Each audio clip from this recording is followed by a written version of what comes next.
You don't have to have faith in men. You have to have faith in yourself. You have to have faith that I'll be guided to the right one, and until I find the right one, I'll just learn from each one. I won't judge them, I'll learn. I'll learn more about me. I'll learn about my own fears. I'll learn about the beliefs I have. I'll learn about the thoughts I buy into and how I f things up. And I won't beat myself up. I'll learn it so I can free myself from this conditioning. And then maybe what I really need to do is go back to my poor mom who gave me the gift of life and who I've resented. I wouldn't be here without. And she's been so much, and maybe I have a little compassion for her, and maybe compassion for her will give me compassion for myself. And if I have compassion for myself, maybe I can have an opening that's never been there before. You don't have to have faith in others. You can have faith in God. You can have faith in this moment. You can have faith about anything, and it'll spill over. When you can't find faith in a situation with a person, find it in something larger than that person. What sensations are you feeling in your body right now? Tell me where they are and what you're feeling now. And is it different than a few moments ago? Understanding. Where do you feel that? And what's the sensation before you tell me the emotion? More compassion. More compassion? Is there a release of tension? Is there relief. A release of tension? Yeah. From where? Just here. Right here. Yeah. And where else do you feel? Anything else you feel? My stomach. In the stomach too. And what do you feel there now? What's changed? It was what? And what are you feeling now? It was like knotted. And what are you feeling now? Just. Are you breathing different? A little. Yes. You almost have a hint of a smile. Is that my illusion? Yes, your hallucination. Yes. And why were you starting to smile? Because I feel better. Yes. And what would you call this feeling now? Is this Letting glad, go. sad, scared, sexual, fearful, angry, sad, scared? Glad. Glad is a feeling we have whenever things are opening, whenever things are rising, whenever there's a lift, we feel glad. How many follow what I'm talking about here? You feeling a bit of a lift? Wow. From that glad place, what are you capable of changing, improving, enjoying, shifting, transforming? My state. Yes, give her a hand for that. That's the first one. Very nice, very nice. And what, in that glad state, now watch this, in that glad state, what do you want? Well, that really looks like a smile to me. I don't know about the rest of you people out there. What do you want in this glad state? A guy. A guy? Not that way, though. Don't worry about how it sounds. A guy. Right. A guy to what? Just to share ideas, talk about business, do fun stuff with, laugh. Yes. Now, but what if he cheats on you? No, he won't.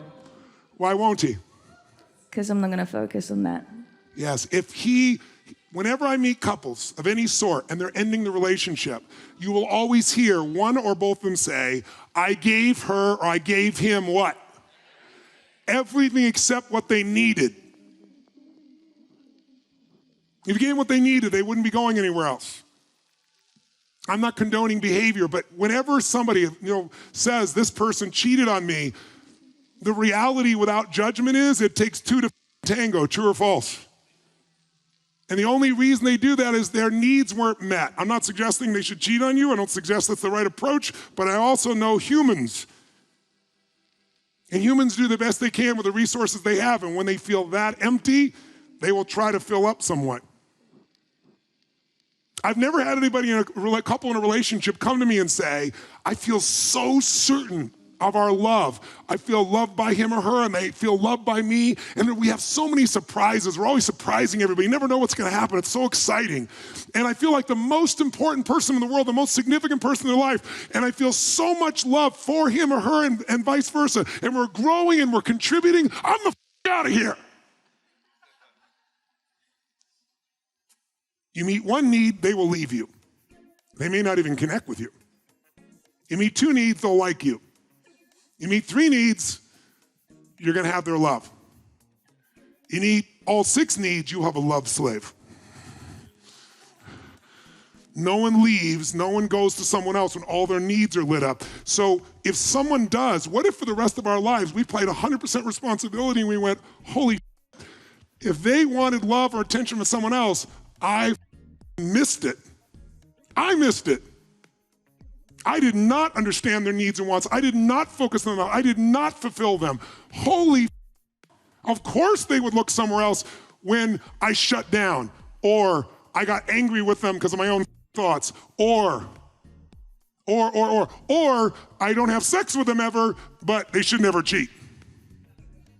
You shut down emotionally and not give anything as your punishment to them, and then be surprised when man or woman, they find attention with someone else, even if it's not physical attention, just even energetic attention. And what do people do? They do based on their conditioning. I have 4 fathers. I would go to Bojack's, it'd be like a Denny's restaurant, to meet the men that my mother was cheating on my fathers with. I would go on my bicycle, let them know she can't get out of the house yet, she's late. Because I love my mother, I had to make it okay in my head. It f***ed my brain up. Jim Robbins, the man whose name I met at Bojack's. He was the 4th father, she was cheating on my 3rd father, and I went to go meet him. And we had a long discussion, became friends because it took a long time to get out of the house. But I also swore to myself, I don't ever want to be divorced because I don't want to go through that. So I stayed in a relationship 14 years where I was totally miserable and we were the wrong people. No one teach you how to pick your partners, but I love my children and didn't want to lose them. And 3 of my children were not my blood. They were her blood. But I raised them since they were 5, 7, 11, and 17. Crazy times. So I have different model because I don't want to go their place. Some of the people, they go there because that's what they know. Everybody's innocent. We're all working our asses off to try to be enough in ourselves. And we're hoping someone else will see enough in us so we'll see enough in ourselves. And so if you say, well, I'll wait till I totally love myself perfectly before I have a relationship, it's never gonna happen. Being in a relationship is how you grow to the point to love yourself. Making these mistakes and solving them is how you get to where you love yourself. Because what you do is you start breaking the patterns. You start seeing these thoughts are just thoughts and you don't believe them anymore. You go, that's a 1,000-year-old thought. That's not me. Some kid thought of that 1,000 years ago. They've been passing that around. I'm not a follower. That's not my thought. I started to buy into that. It's not true. Let me come back to the truth. So you want a guy who will